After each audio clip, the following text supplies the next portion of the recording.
a very simple way of comparing genomes, which is based on a very simple model, but the model is really is derived from what we did yesterday, and I want to show you what we can gain from it. So what many people do when you study coevolution, right? Just to summarize a little bit, most of the molecular biologists, they want to understand the genes involved, right? So we want to know which genes are involved in resistance, in infection, in infectivity, in crops, in humans, in whatever you want, right? What we as evolutionary biologists are more interested is to try to understand the speed and the timing. So how fast is coevolution? What is the role of mutation versus drift versus whatever, right? And that's why we do the models. And the ecologists are interested in the ecology in terms of what are these kind of changes of population size of the host, the pathogen, the spatial structure of coevolution, right? So everybody has different kind of little bit separate scales. Now, one of the paper that I like and came out 2 years ago, in this paper is one of the questions they have is very simple, and I will not give you the answer. Is a very simple question. So if you know, or maybe you know, most of the viruses have very high mutation rate, right? So mutation rate of a virus is around 10 to the power minus 4, minus 5, right? If you think about it, viruses multiply very fast, right? So they have a lot of generation. We've seen with COVID-19 that you have many variants, right? Which appear, different variants at different times. You talked about it last week. But one of the questions is why can you still define virus species?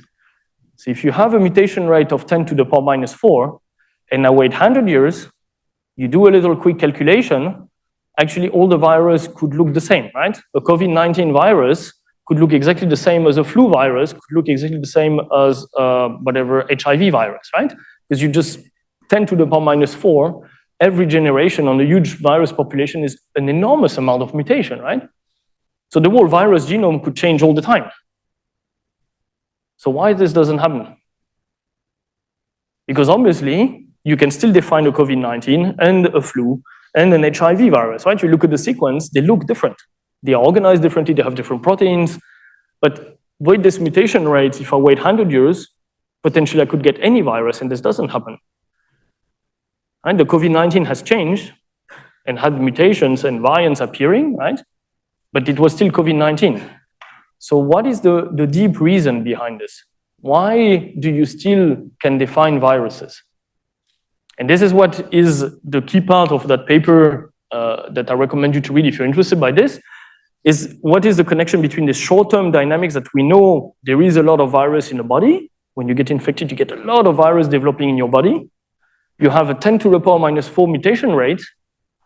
And if I look over hundreds of years, this long-term evolution, still I can define viruses and virus species and define what are genomes of the different viruses. So what's the connection here? Yeah. Because they are dormant most of the time. Sorry? So they are dormant most of the time if they are not. Yeah, that's true. But even if some are dormant, you still have enough virus particles which can mutate, right? And move around your body, and they do many cycles, right? I mean, if you're infected, you get many cycles of the virus in your body, even if you exclude the dormant ones. Even though I like dormancy, in that case, I think I would not say that's probably not the most important factor here. And some viruses don't do much dormancy, right? I mean, there are some which multiply extremely fast anyway, right? HIV is true, is doing a lot of time lag delay and dormant kind of stages, but some others don't really much, right? And you still see the same effect. Yeah. They have some structural components, but HIV has almost every time whole gas. The genes are like, they are mostly not mutated. So why are they not mutated?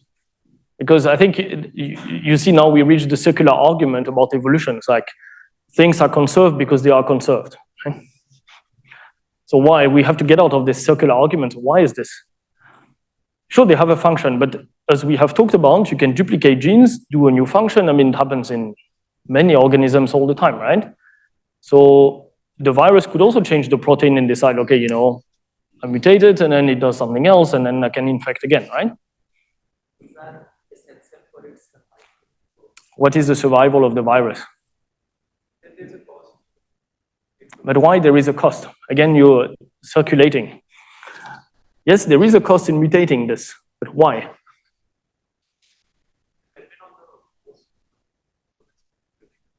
So the point is that they are important because they're important for the infection, which means they actually are targeting specific target in the host, right?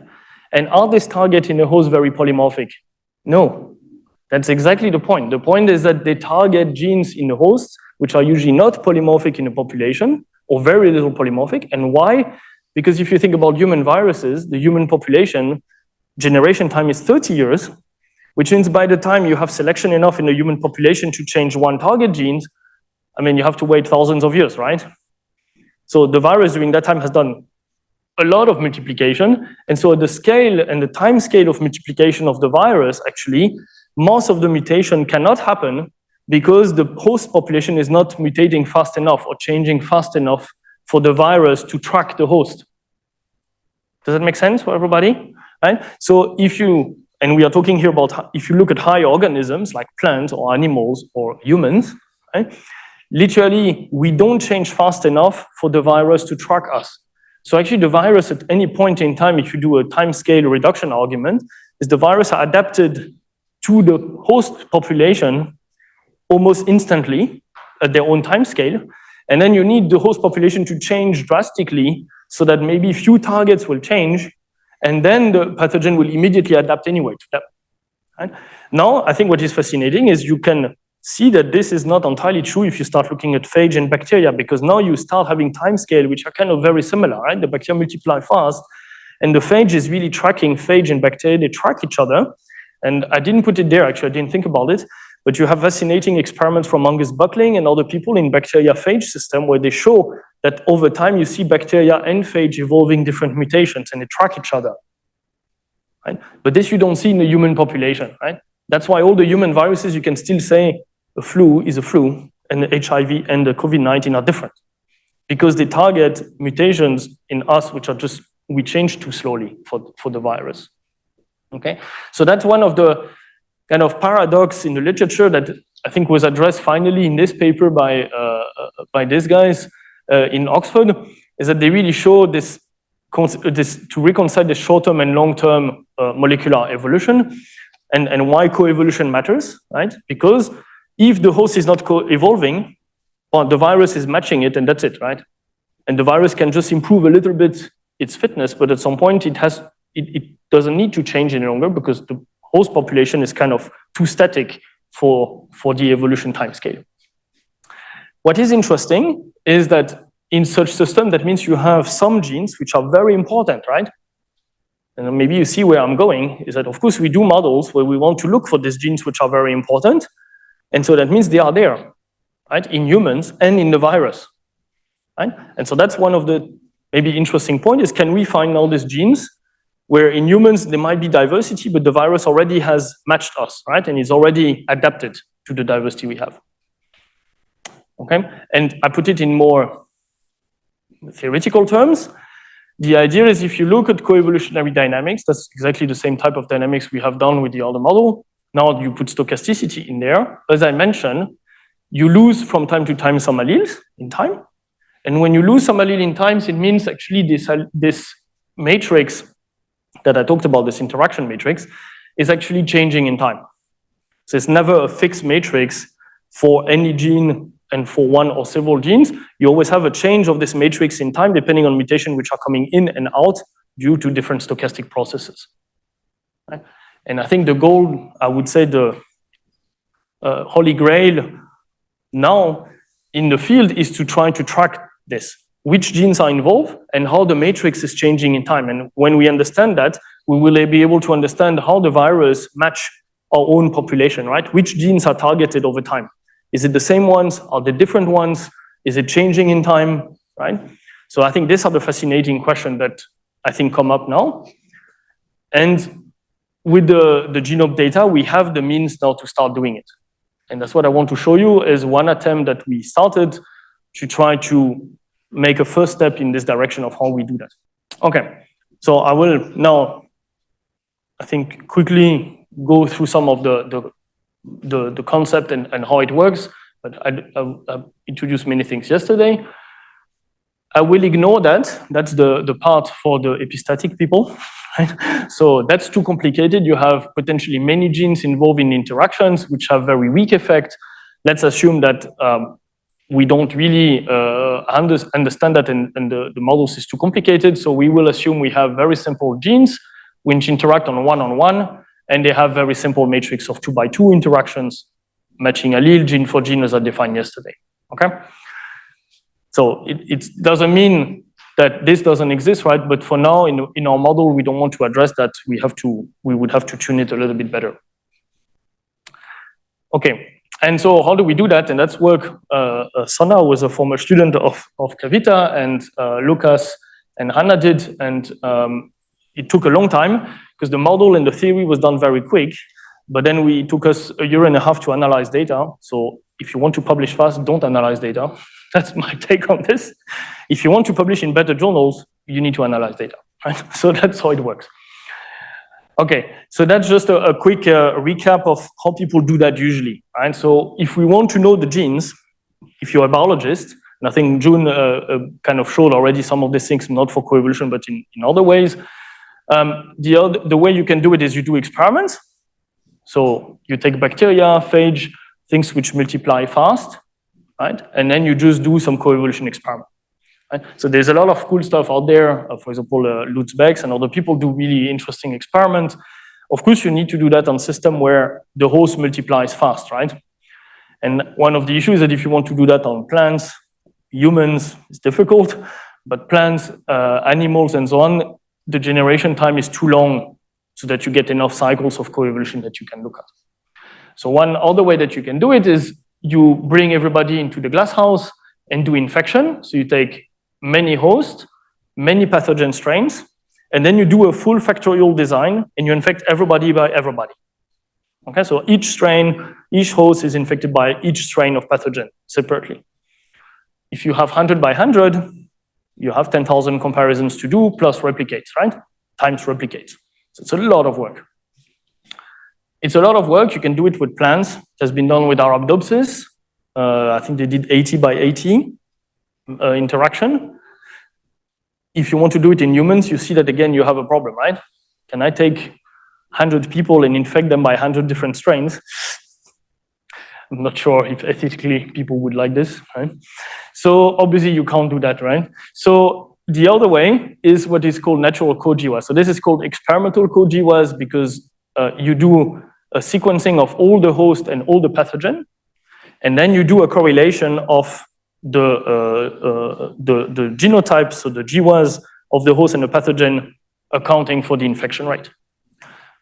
This is how it works. If you want to read the paper, that's in this paper, this method, and you have basically a GWAS, which is on the host data, pathogen data, and the interaction, the phenotype, which is the infection rate that you measure in the lab, in the experiment, and then you can get this really cool kind of graph where you show, okay, that's the host genome, that's the pathogen genome, and at these genes you see some peaks of relevance where it means there has been interaction between a gene in a host and the pathogen gene here, which has shown resistant or more susceptibility than expected. So it's a really cool method, but of course it works only when you can do the experiment yourself and test everything. Right? So in humans, what we want to do, or what people do, is so-called, what we have called natural co-GWAS. And so the principle is actually was derived in this paper in 2013, so it's only 10 years. For HIV, that's the first people who did it. And I think they did it in a very empirical way. I think since there are only, there are only 5 papers, right? So it's not like I missed the literature. It's only 5 papers where people have done that, because it's still quite a lot of work and you need the good sampling to do it. So how it works is you go out there, sample humans or plants, right? You have some who are infected, some who are not infected. In this system at the moment, the ones who are not infected, you don't care. And you take infected individuals, right? And these infected individuals, for each infected individuals, you will extract one of the strain of the pathogen. Okay, so you take the main strain, let's say, right, of the virus or bacteria, which is infecting a given individual. Then you sequence all the hosts, each individual host, right? So here we have 6 plants. You sequence all of them, and you sequence each strain of the pathogen that you have recovered from the 6 hosts, okay? And then what is important is you need to keep track, and that's why you have this little color code, right? You need to keep track that this strain of the pathogen was isolated from this host individual, okay? So if you forget this information, if your student doesn't write it down, you have a problem afterwards. So this is very important. Okay, and then the idea is now we will do what is called, so there they call it intergenomic LD. I think since then, I think we have changed a little bit the terms because LD is very misleading.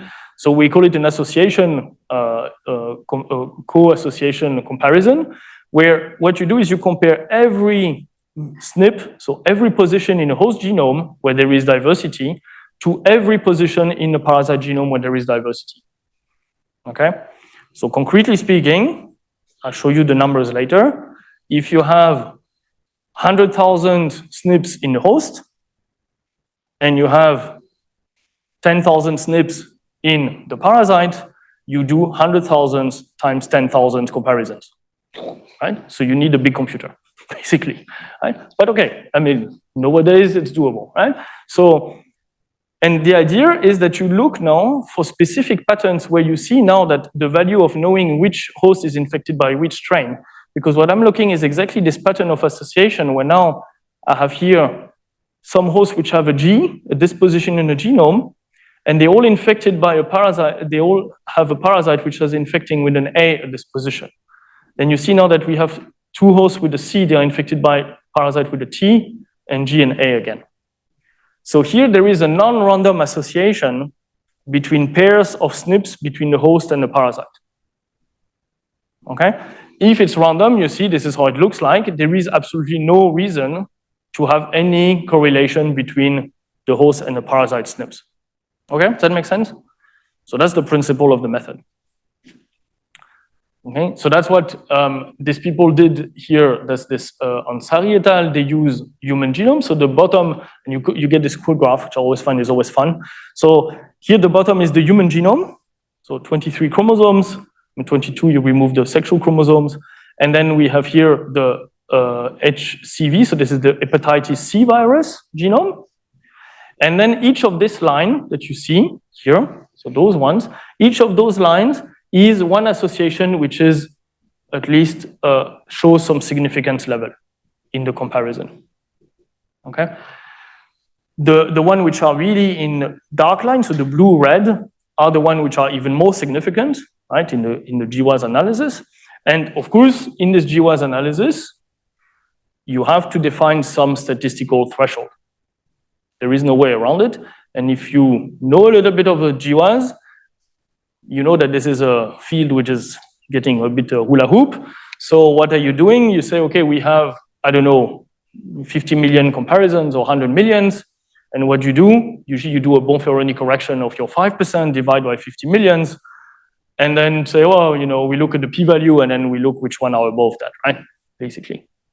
And then if you don't like it, oh, let's change a little bit the threshold, right? Oh, this gene looks really interesting, so maybe it should be significant, right? I'm doing that, you know, biologists do that, right? So that's how it works a little bit, is that there is a moment where you arrange truth based on what you were expecting, right? I'm saying that because in some of these papers, the last one not, but some of the other ones, people have done a little bit this messaging of the p-value, which is a little bit strange, because when you try to reproduce the data, we don't get the same results. So that's how I got a bit suspicious of how people really do this test at some point. But okay, so what is interesting is that you get a gene, right? It points out to a gene and potential connection of other genes which are interacting with that one in the host and the parasite. However, you don't know the underlying genetic matrix of interaction, right? This just tells you there is some connection and probably they interact with each other, but you don't know exactly how they do interact. And as I said, it depends on the statistical threshold, and this I find a little bit also problematic, and so that's why we wanted to do a new method which does that, but based on a model-based method. Okay, so that's what we did, and I will just keep some of the parts, right? If you want more details, I can send you the preprint, I mean, some bioarchive. So we will do a quick model of host parasite. From this, we develop some statistical indices, which we will use for our kind of code GWAS, but we do it differently. And we use this by applying a so-called an approximate Bayesian computation method, which is a method to do statistics and correlation. And at the end, we apply this to the data and see what we get. Okay, so what is the principle of the method now is you think from, well, let's start from a very simple population. We have two types of hosts, 1 and 2. Why do we have two types of hosts? Because at every SNP, you have two states. So A or T or G or T, right? So basically, we narrow down that every individual is either one of the type, right? At each biallelic locus that you can get in a genome. The same for the parasite, we have two types, which is again, each locus where you have a SNP, you have two types of pathogen. Okay, and that's our 2x2 matrix, as I mentioned yesterday. If you think of a normal population, there are individuals who are not exposed. They are the lucky guys in the underground who don't get coughed at, right? And so they will not get the disease because they are just lucky. And you have individuals who are unlucky and get exposed to the disease. Okay? In these exposed individuals, now you see that some of them are type 1 host, they are infected by type 2 pathogen. We have type 1 host infected by type 1 pathogen, and the other way around for type 2 host. And you have individuals who are resistant. Okay, so they got the disease, but they are resistant to the infection. Okay, that's very simple. I mean, if you think about what happens in nature, there is not much else, right? Now, this fraction we call phi, this is the fraction of exposed individuals in the population, okay? Now, of course, we don't sample the whole population. It costs too much money, right? I cannot sequence all humans. So what we do is, of course, we take a sample. So we have a sample of non-infected individuals that we can sequence, and we have a sample of exposed individuals. Okay? So you see that now I have in my sample of exposed individuals, some individuals who are infected and some who can be resistant, right? Okay? And then you sequence basically all these individuals in your sample. Okay, so I sequence all the host, all the pathogen, and I keep track of which pathogen was in which host, right? That's important, okay? So what is now, before I move to the next slide and explain the equations, what is a little bit the trick here? If you look at this cartoon, there is something that maybe you start thinking there is something a little bit strange, because what happens with these guys? So the individuals who are resistant, right? How do you know they are resistant? We don't know. You go in nature, I ask you, okay, did you get COVID-19, right? You say no. You cannot know, I think as far as we can tell, you cannot know whether you're resistant to it or you were just lucky, right? Of course you want to be lucky, but maybe you are resistant, right? So that means that in fact, in reality, I cannot know the difference between one of those individuals here and one of those guys, right? Okay, so that's the last point that is essential here, is we have to account for that in the model, okay? So how we do the model is actually very simple. You assume you have a frequency of host type 1 and host type 2, okay? So we have a given frequency of allele 1 and allele 2 in the whole sample. You have frequency of the allele 1 and allele 2 in the pathogen population, pathogen sample. And then you can divide the population into different boxes, right? So you have here the lucky individuals who did not get exposed, and I call them F10, that's the frequency of the individuals of type 1 host who did not receive the pathogen, okay? 0 means they did not receive anything. F20 for the type 2 host. And then we have now all the individuals of this fraction here, phi. And so this fraction, you have the guys who are infected, type 1 host infected by type 1 pathogen. A fraction of individuals of type 1 host infected by type 2 pathogen, and the same for host 2. And theoretically, I can write that there are also these resistant guys here, which are called 1,3 and 2,3. These are type 1 host resistant and type 2 host resistant. Okay? In the model, you can write them. That's how I was planning to do it with you, but I think I will skip it because I think you had enough writing on the board yesterday. So that's how you can write all these equations, because each of those you can write down with a model, very simple. And the model is actually very simple. You say they are pathogen, type 1, 2. They spread randomly in the population in this fraction phi of individual. Okay? So we assume that we take enough people in the underground, shake it really hard, so that's completely random, that everybody cough at each other, and then some individuals will get type 1, type 2 randomly, and some guys are just lucky, right? Basically. So you should not put too many people in the underground, right? It's a bit hard to calculate the density. And this allows you to write the equations very simply, because now we can say all the individuals who did not encounter, they have this property 1 minus phi to have encountered the pathogen, right? And all the individuals who are encountering the pathogen, they have this fraction phi. And how do you know which ones are infected or resistant? This depends on this matrix here, which is this infection matrix. It tells me if I'm type 1 host, I encounter type 1 pathogen, what's the probability that I'm resistant or not? Okay? That's the matrix I showed you yesterday with this matching allele versus gene for gene. That's exactly this one here.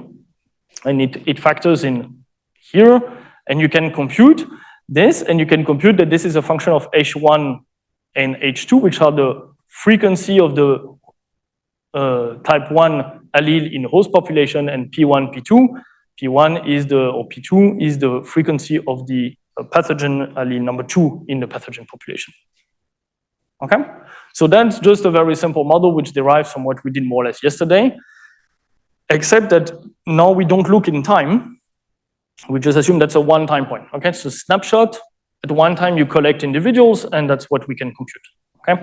Well, I don't look in time. This is not necessary for now. Okay, so that's the core. So what we did now is that, of course, some of this we will know, but some we cannot know from the data. And so what we did is to rearrange a little bit to design 4 indices, which reflect how the interaction will work and how many individuals can be infected or not.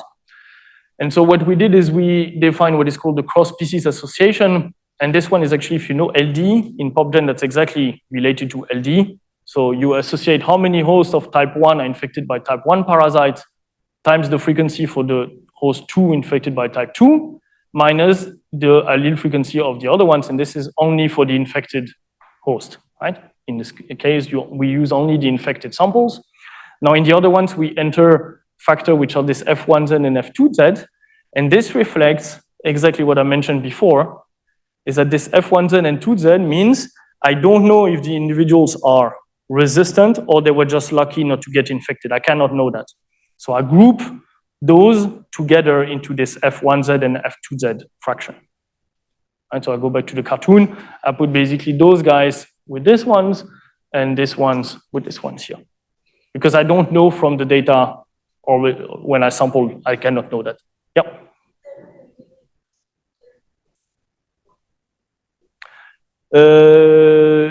Yeah, so they basically will be counted twice.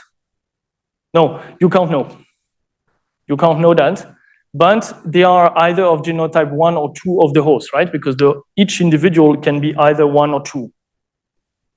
Right? So either you're blue or orange as a host. Whether you're resistant to 1 or 2, I don't know. And so you will be in one of those fractions. There is no other way. Right? But I cannot know that anyway, right? We assume in this case that you cannot get many strains in the same time. That's why in the equations we do this little bit of assumption that you cannot get, all the strains of pathogen in one go and then you sort out which one you want to be resistant to, for example. This is not possible here.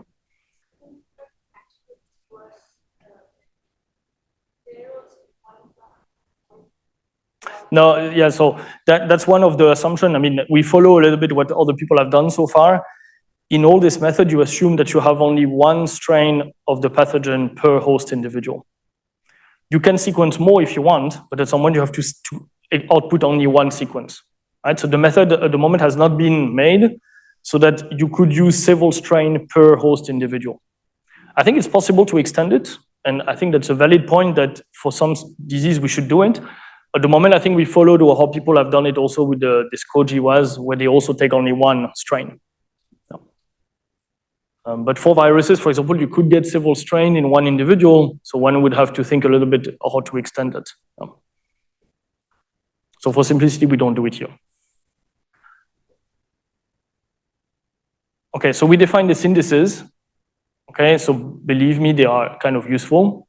You have to normalize them, but and so what we define is we define some indices which reflect different type of interaction that we would expect based on this interaction matrix. Right? So maybe I show you the interaction matrix we are thinking about. So either you have a matrix which is called the neutral matrix, that's the reference. This matrix you can see has one everywhere. What it means is there is absolutely no interaction between these two sites, between the host and the pathogen. It absolutely does not determine whatsoever the infection. Okay, that's the reference, that's the H0 hypothesis, so to say. Right? And you would expect in the genome that most of the interaction actually are neutral. And most of the genes in our genome actually have no influence on your infection status, right, by a pathogen. Now we have the one I mentioned yesterday, that's the gene for gene, that's the purple one here. So that's the matrix we had. We have 3 1s and 1 0, right? It's symmetric. So that means we have one host which is infected by both types of pathogen. Host is in the line. One host is resistant to one pathogen. And you have one pathogen which can infect both types of hosts, and the other one is the avirulent, as I mentioned yesterday. Right? We have the matching allele, which is the symmetrical matrix I talked about yesterday. And then we have some other more exotic ones. This inverse gene for gene is known for some plants, so we did it, but I think in humans it's probably not very relevant. And then you have 2 matrices which are interesting here because you can see that now this matrix, this is what is called the host resistance matrix. You have one host which is resistant to both pathogen, and the other one is susceptible to both pathogen, right? So this is what you usually classically get in the GWAS, in host, when you want to see is there a resistant gene to any pathogen. And in that case, I think the one you mentioned would be classified in here, basically. So it would be a host which is resistant to any pathogen, right? And you can have the other way around for the parasite, which is one parasite is able to infect both types of hosts, and the other one is not. This is what is called the infectivity matrix for the pathogen. So there's one gene in the pathogen which gives you the possibility to infect any host in the population. Okay? So these are the kind of archetype of matrix you can do. Of course, they are quantitative, so you can afterwards put, instead of 0, you put a delta, and then you vary this delta between 0 and 1, and it's quantitative, and then everybody's happy, right? And that makes that's how we do afterwards. But that's just to calculate. And what I want to show you is basically that we could compute all the index. You can write them in full forms, right, based on the equations. So it's really not complicated, believe me. So I can do it, so it's really not hard. And you can input the matrix you want, and then if you do that, you can calculate the expectation of each of this index for each matrix, which is kind of nice because it tells us, okay, is there any kind of difference between these indices for different matrices, which is what we wanted to know initially. Okay, and why is it important? Before I show you the results, why do we want to know if for each matrix you get different value of the different indices? What's the idea behind it? What is our plan here? It's nice to do the formula, but what do we want to do ultimately? Before I show you the millions of comparisons, right? So what is the aim? What did we want to do? When you do your PhD, don't lose track of your aim, right? Because otherwise you do many things, and then someone's like, oh, why was I doing this again? I have to write the paper now, right? You know that. So what is the aim here? The aim is we want to find out pairs of SNPs and genes which are important for an interaction between the host and the pathogen. And actually what I want to know is even to know which one is the matrix underlying this important interaction. Okay? So how do you know that? You must show that if you have these 4 indices and values for each of them that you can compute from the data, actually you have a way to disentangle between these different matrices based on these values, right? If all the value will be the same for all indices, I have no statistical power to disentangle between the matrices. Okay? And so here we are thinking about doing the inference already. And what I want to show is that if I have interactions which have no relevance for the interaction between the host and the parasite, I want to show that they follow a neutral matrix, and I can distinguish this matrix from all the other ones. Okay? Because that's important for the statistical power of the method. Questions? Okay? So how does it look like? Okay, I will skip that. You can do simulations. We do stochastic simulations because we have to vary now many things, because of course these are the expectation based on those parameters. Now you need to vary the parameters because we don't know them, right? So we have to put some priors, and then we define a simulation so that we can test what is the range of all the values we can get. And you can use that for the ABC, which is a method which allows you to then infer the parameter based on the data. Okay, so I skip the technical details here of the simulations, but you do many simulations. So here I think we do not too many. I think it's 100,000, which for ABC is not that much because we don't have so many statistics, because the statistics we use are only these 4 indices, basically, so it's not so many. Okay, and so we generate a big matrix with a lot of value, and then you now correlate every time you do every pair of SNP in the genome, we calculate these 4 indices and we will compare it to the simulation. Right? And for those aficionados of statistics, we use a Bayes factor of 2, which is give you the probability of one matrix against another matrix. So we compute for each pair of SNPs between host and parasite SNP, right? So you have millions. For each pair, you compute the probability of each matrix, each of those possible matrices, based on the observed value of these indices at a given pair of SNPs. Okay, that's how it works. And so the advantage is that this you fix, and you're not tweaking it again, like in GWAS, where you can arrange the p-value again and the significance threshold here. Okay, I will skip the ABC. If you want to know how it works, I can explain, or I can send you papers. That's an important method now in PubGen when you have complex models, because it allows you to do the inference from the data. Otherwise, you cannot compute analytically sometimes everything, and so that's very useful. Okay. I will skip that and show you the results. So I think that's probably the more fun. So that's the data we have. We got from these people. We have 450 human individuals. We took only the European people samples. We have 300,000 SNPs, right, roughly.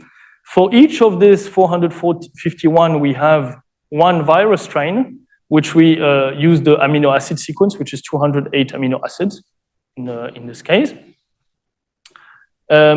And we use then the polymorphic amino acid site. Why do we use amino acid? Because in the virus, as I mentioned before, you have a high mutation rate. So actually you have a high nucleotide diversity in the virus sequences. And the main problem is often that you have even hits, multiple hits. So there are many positions where you have 3 or 4 different mutations. And that's violating the model, right? So it's not so fun. So we don't really want to use that. So that's why then we transform everything in amino acid, because then the amino acid behave more in a biallelic fashion, so you have only 2 states, so it's a little bit easier to handle. We have, so these are the infected individuals that were in this paper from Ansari. Yeah. So those are the variable. Yep. Yeah. So there are some which are not variable, right? This you remove from the.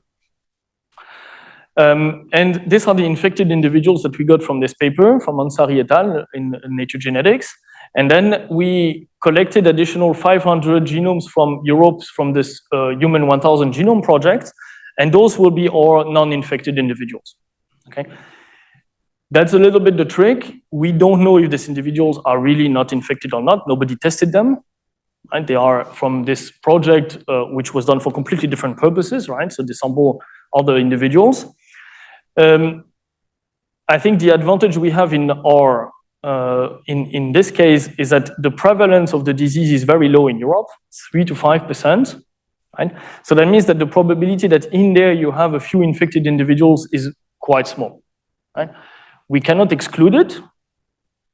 It's possible, but we cannot know that. And what we did to try to be a little bit more sure that this is true, we correlate allele frequency from this genomes to some exome sequencing data from a colleague who is working on disease in kids, in small child. And so he knows all the kids from the study. He knows that for sure they don't have HCV. Right?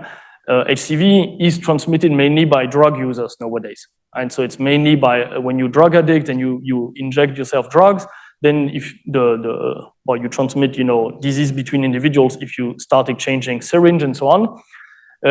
For the story, I think the HCV actually came really into Europe during the wars because people were doing blood transfusion between individuals, and of course they did not know and didn't test for the presence of the virus in the blood. Right? So that's how the virus actually transmitted way more during this moment. Nowadays, if you give your blood, it's tested, right, basically. So of course, if you have it, you cannot give your blood, right? It's not used.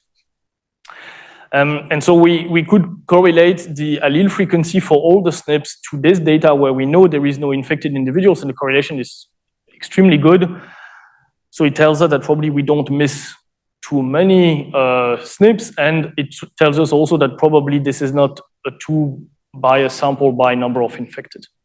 Okay, but that's the best we can do. I cannot test this individual, right? That's the problem with humans, is I cannot go to these guys now and test them again. It's not really doable. Okay, and so we have all this data, we have all the SNPs, we have all this amino acid. You do every pairwise comparison of every SNP with every amino acid. You compute these 4 indices based on the data. You run this in the ABC against the simulation, and you test which matrix explain each interaction of these millions of comparisons. Okay, that's how it works. And what you get, there are 67.9 million comparisons to do. Right? So it's even bigger than what you get with the classical GWAS, right? If you know the usual GWAS is a couple of millions.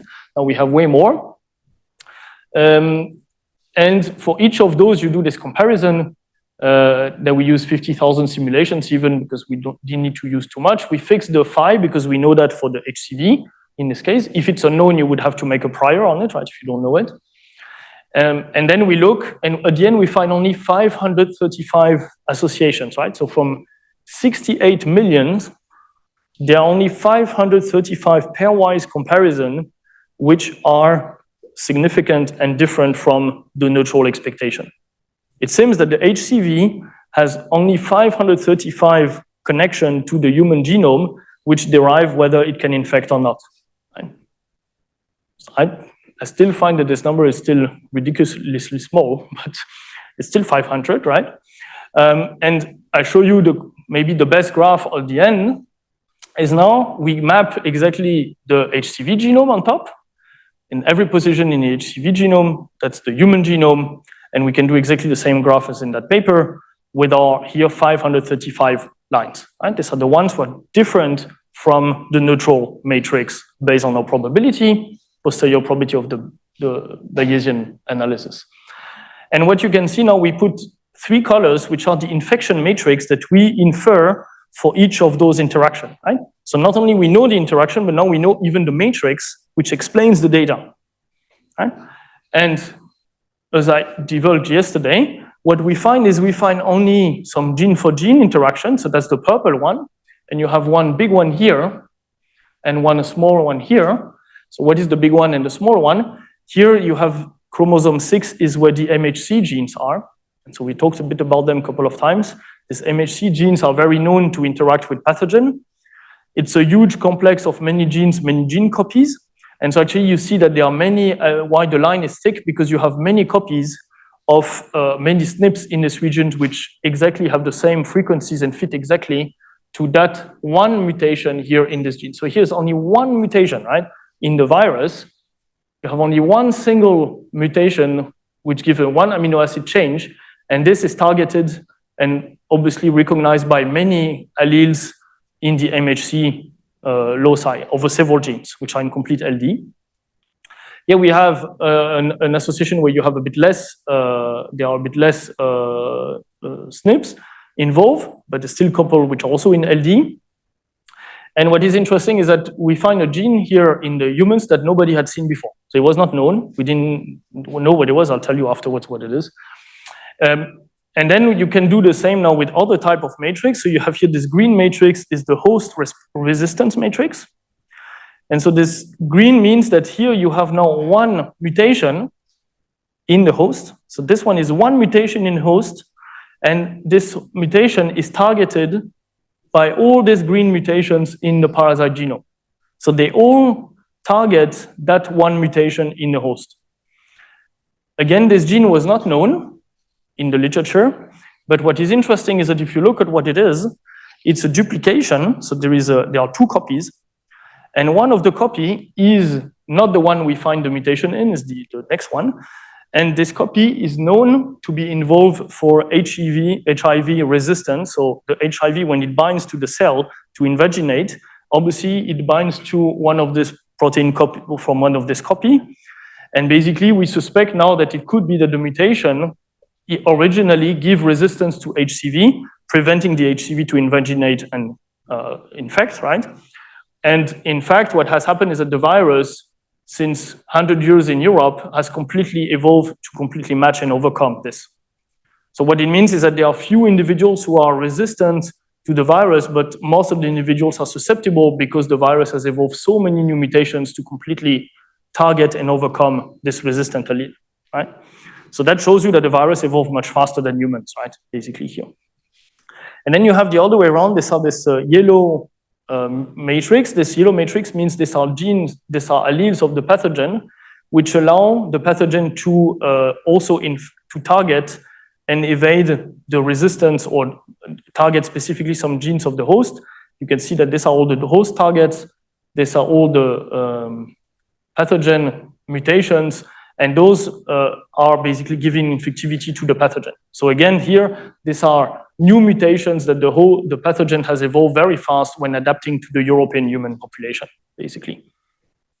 And so what we would expect is if we would now do the analysis maybe with humans, I don't know, in other parts of the world, that maybe we get different targets and maybe different, of course, site in the HCV genome, right? Because maybe it has evolved differently in, for example, Asian population compared to the European population.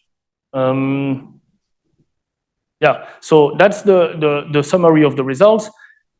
I think the most interesting results for the evolution people, I think in the field, is that we cannot find any trace of this matching allele matrix. So we tried very hard, and there is no trace that this matching allele symmetrical matrix would be true for humans, even though it has been suspected, I think, since 50 years that MHC should show it, and at least in that system, we cannot find any evidence for it. So it doesn't mean it doesn't exist, but that's how it looks like. Okay, and I just wrap up here. If you're interested to use this method, so basically it depends on the disease prevalence. So when the disease prevalence is intermediate, actually you can do even an analytical work and even estimate numerically and analytically directly the matrices. So Sona did a Python code which can do it. If you have prevalence which is very low or very high, you need to run more simulations and more stochastic simulations, because then it's less centered around the expectation. And that's why we developed this ABC method. So it depends which type of disease, for example, one would have. And that's something that we discussed already, but one of the point is that there are many extensions of this. So I'm working on adapting it for crop and pathogens to try to find new targets for resistance in crops so that people can do breeding using such methods. So we use basically thousands of pathogen strains that you could collect all over Germany or Europe, and then many crops lines. And then we want to find out what are the genes of interactions. I have some students who apply this to human malaria as well.